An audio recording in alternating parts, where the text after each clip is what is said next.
এই যে হত্যাকাণ্ডটা হয়েছে, এটা আসলে মোস্তফা ভাই সম্পর্কে বলতে গেলে এখানে কালীগচ্ছনা তথা সরাইলের মধ্যে প্রত্যেকটা শ্রেণীর মানুষের সাথে উনি চলাফেরা করত।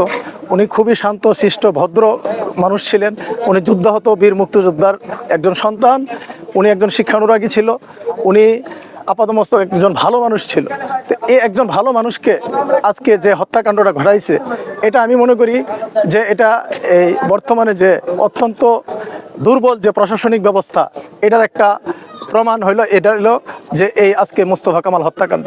তো এটা আজকে কালীগচ্ছর মতো একটা জায়গাতে, এখানে বিজেপি ক্যাম্প আছে, এখানে এরকম একটা জায়গাতে, এখানে একটা রিজন বিজেপির এরকম একটা, ওনারা ফাদার ছিল একজন বিজেপির একজন সুবেদার।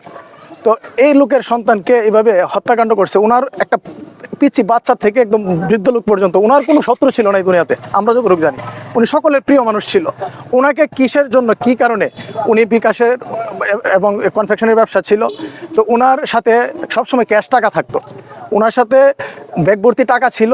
ওই টাকার লোভে এটা কারা হত্যাকাণ্ড ঘটাইতে পারে, এটা প্রশাসনের নৈতিক দায়িত্ব পড়ছে। নাহলে প্রশাসন এটার থেকে প্রশ্ন থেকে বাঁচার কোনো সুযোগ নাই। প্রশাসন এটা বের করতে হবে।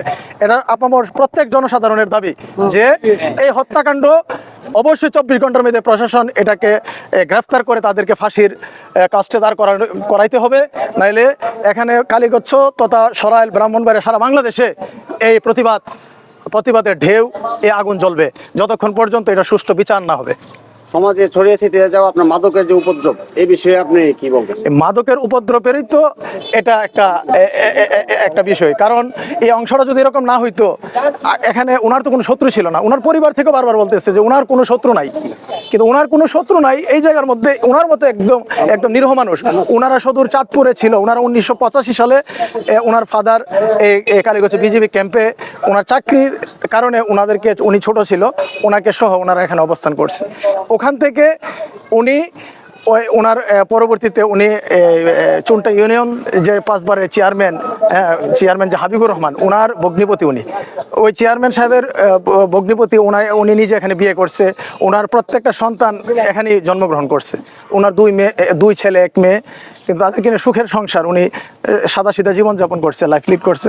এর ভিতরে যে ওনার এই হত্যাকাণ্ড, এটা এই সরাইলবাসী কেউ মেনে নিতে পারতেছেন।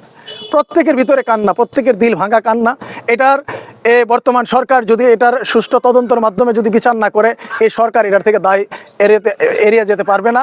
প্রশাসন কোনো ক্রমেই দায় এড়িয়ে যেতে পারবে না। আমরা জোর দাবি জানাই, পিবিআই, গোয়েন্দা বিভাগ বা এনএসআই, ডিজিএফআই, ডিএসবি, পুলিশ প্রশাসন, প্রত্যেকটা বিভাগের দায়িত্ব এই প্রশাসনের সুষ্ঠু তদন্ত করে তাদেরকে ফাঁসির কাস্টে দাঁড় করানো, খুনিকে বের করে ফাঁসির কাস্টে দাঁড় করানো। এটা আমাদের সকলের দাবি, নাকি ভাই?